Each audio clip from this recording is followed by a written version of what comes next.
तो hello my dear friends. तो चलिए आज हम क्लास 12 का सॉल्यूशन चैप्टर का लेक्चर नंबर 3 स्टार्ट करते हैं। तो लेक्चर नंबर 3 में आज हम टेम्परेचर इंडिपेंडेंट टर्म के बारे में पढ़ेंगे। तो एक बार चलिए रिकैप कर लेते हैं। टेम्परेचर डिपेंडेंट टर्म जो इसके पहले लेक्चर में कर चुके हैं, टेम्परेचर डिपेंडेंट, ठीक है। तो टेम्परेचर डिपेंडेंट में हम फर्स्ट क्या पढ़े थे? Percentage volume by volume. Second पढ़े थे हम percentage weight by volume.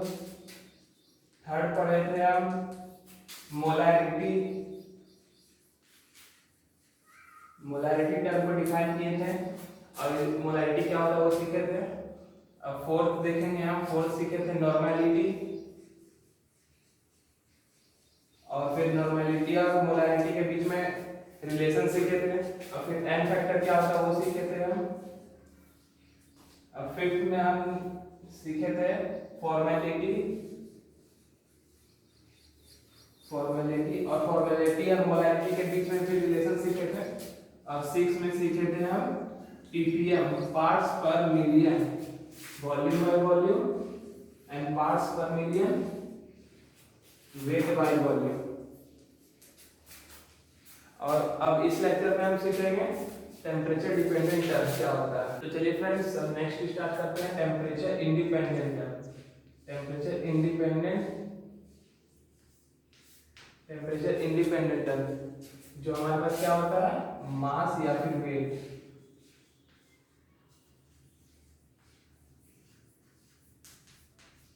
First में हम इसमें सीखेंगे percentage weight by weight. Percentage weight by weight किसको बोलते हैं? तो सीखे थे कि हमारे न्यूमरेटर में ऊपर होता है सॉल्यूट पार्टिकल और नीचे होता है हमारे पास सॉल्यूशन। तो इसका फॉर्मूला क्या हो जाएगा हमारे पास, वेट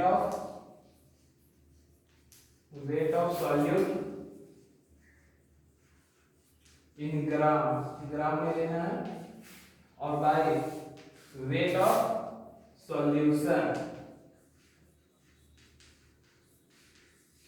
वेट ऑफ सॉल्यूशन को भी ग्राम में लेना है। और यहाँ पे हमारे पास परसेंटेज टर्म है, तो यहाँ पे हम 100 से मल्टीप्लाई कर देंगे। तो हमारा परसेंटेज वेट बाय वेट का ये फॉर्मूला आ गया। देखिए इसी से हमारा निकला कि ये वेट बाय वेट है, तो वेट बाय वेट आ गया। और ये सॉल्यूट है, वेट ऑफ सॉल्यूट, और ये क्या है, सॉल्यूशन, वेट ऑफ सॉल्यूशन। तो ये दोनों को ग्राम में लेना है, ठीक है। और ये परसेंटेज में है तो 100 से मल्टीप्लाई कर दिया। तो चलिए फ्रेंड्स अब नेक्स्ट सीखते हैं सेकेंड में मोल फ्रैक्शन क्या होता है हमारे पास। मोल फ्रैक्शन को हम x से डिनोट करते हैं, कैपिटल X से। जिस तरह मोलैरिटी को कैपिटल M से, फॉर्मेलिटी को कैपिटल F से और नॉर्मैलिटी को कैपिटल N से डिनोट कर रहे थे, उसी तरह मोल फ्रैक्शन को कैपिटल X से डिनोट करेंगे। तो इसको सीखने के लिए एक एग्जांपल ले लीजिए। हमारे पास एक बीकर है, ठीक है। तो एक बीकर में हम एक सॉल्यूट पार्टिकल डाल रहे हैं, सॉल्यूट A, और एक बी पार्टिकल पे डाल रहे हैं, वो हमारे पास क्या है, सॉल्वेंट। तो दोनों मिलाकर क्या बनाता है हमारे पास, सॉल्यूट प्लस सॉल्वेंट, सॉल्यूशन, ठीक है। तो देखिए इसको क्या लिख सकते हैं, number of moles of solute लिख सकते हैं, number of moles of solute. तो इसको लिखने के लिए number of moles of solute, n क्या हमारा डिनोट करता है, स्मॉल है, नंबर ऑफ मोल्स, और ए क्या हमारे पास solute particle, the number of moles of solute, ठीक है। अब इसमें देखिए number of moles of solvent, तो B number of moles of solvent. अब हमको लिखना है कि इसका टोटल मोल्स क्या होगा, ठीक है। तो नंबर ऑफ टोटल मोल्स, तो NT लिख रहे हैं, ये नंबर ऑफ मोल्स और ये है टोटल। तो number of total moles is equal to Na plus Nb, दोनों का सम करेंगे तभी हमारे पास नंबर ऑफ टोटल मोल्स आएगा, ठीक है। इसका एक फॉर्मूला यहाँ पे आया।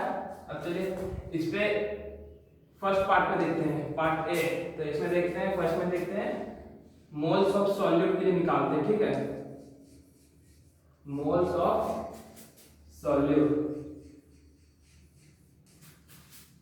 Sorry mole fraction of solute, मोल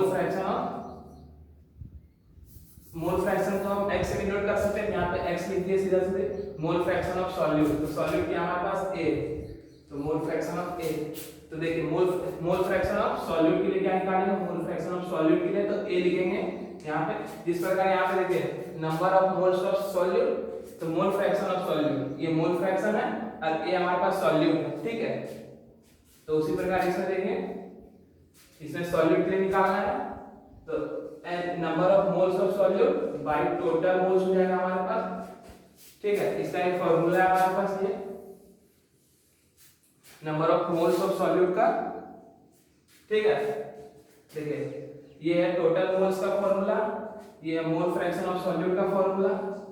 अब हम इसको क्या लिख सकते हैं, इसको ये लिख सकते हैं क्योंकि total moles equal to n plus nb हमारे पास, तो इसी को लिख सकते हैं हम mole fraction of solute is equal to number of moles of solute by moles of solute plus moles of solvent, और बस ये दूसरा फॉर्मूला आ गया, ठीक है।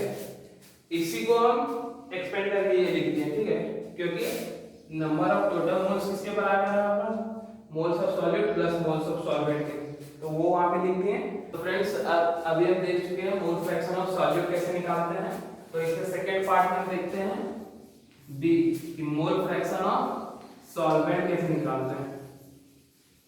तो सॉल्वेंट क्या है हमारे पास बी, ठीक है। तो देखिए इसको लिख सकते हैं मोल फ्रैक्शन ऑफ सॉल्वेंट को xb is equal to nb by nt, ठीक है। nb क्या है हमारे पास,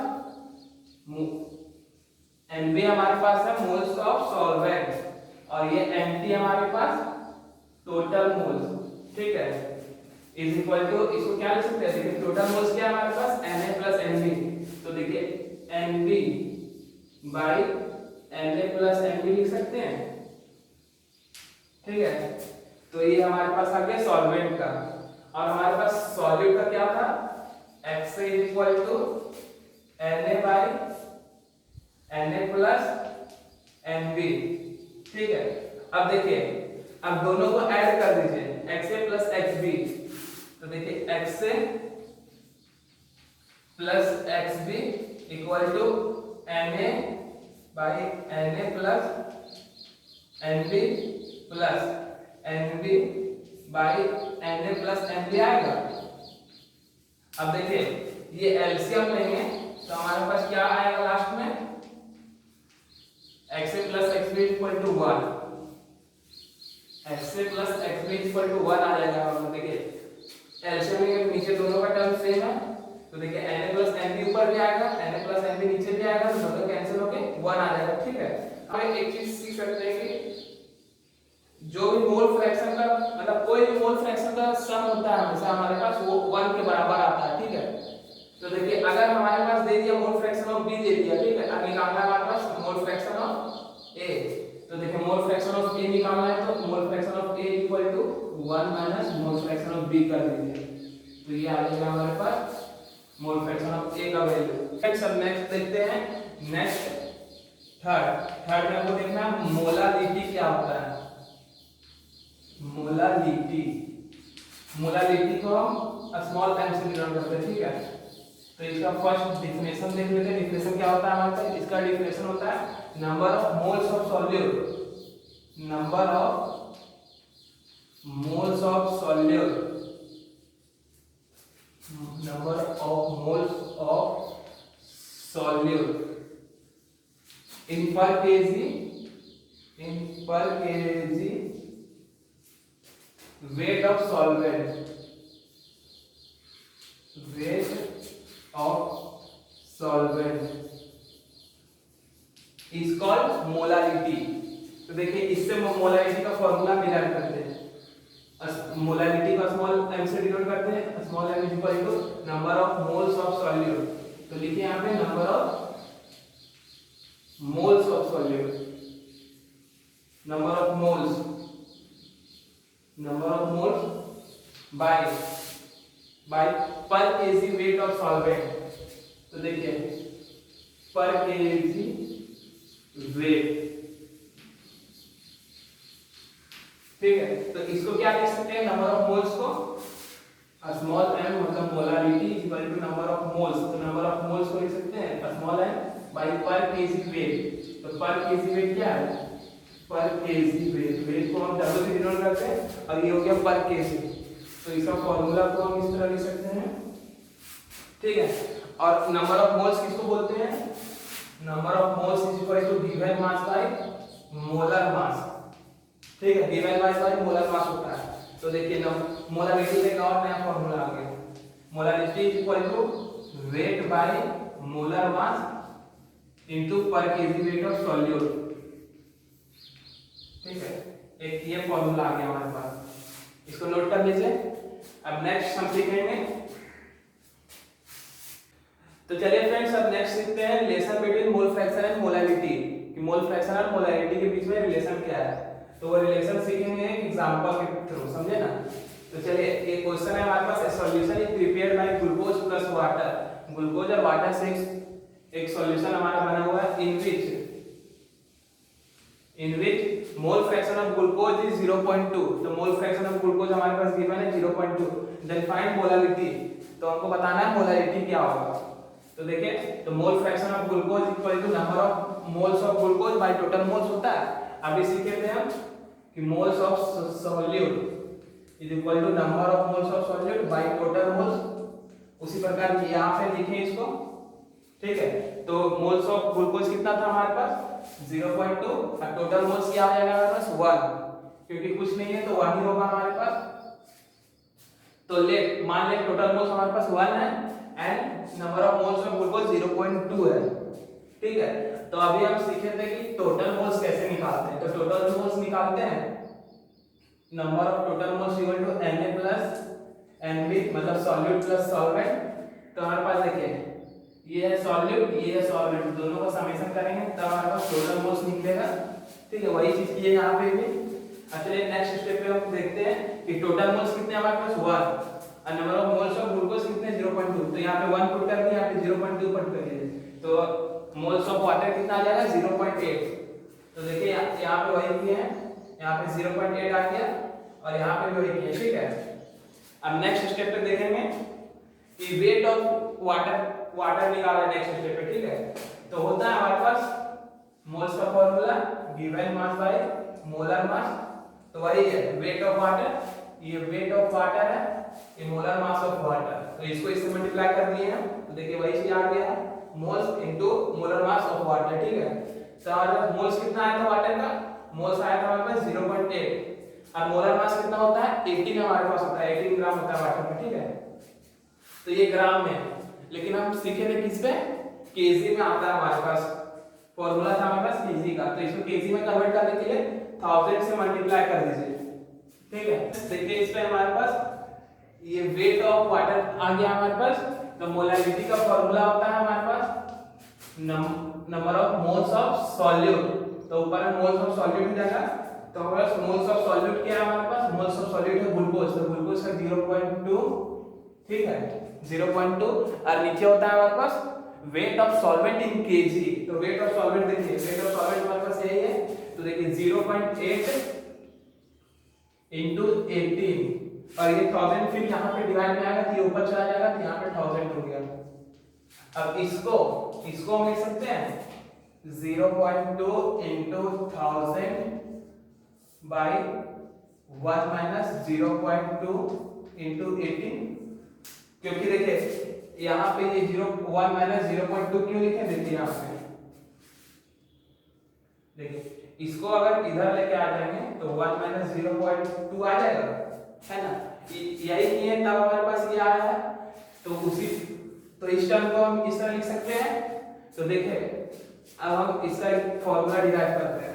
ये फ्रेंड्स इससे हम एक फॉर्मूला डिराइव करते हैं। देखिए मोलैरिटी इज इक्वल टू ये 0.2 क्या है हमारे पास मोल फ्रैक्शन ऑफ सॉल्यूट। तो मोल फ्रैक्शन ऑफ सॉल्यूट को एक्स से लिखते थे हम, एक्स इनटू 1000 और नीचे हमारे पास 1 minus 0.2, तो 0.2 फिर मेरे पास मोल फ्रैक्शन ऑफ सॉल्यूट है, तो 1 minus mole fraction of solute.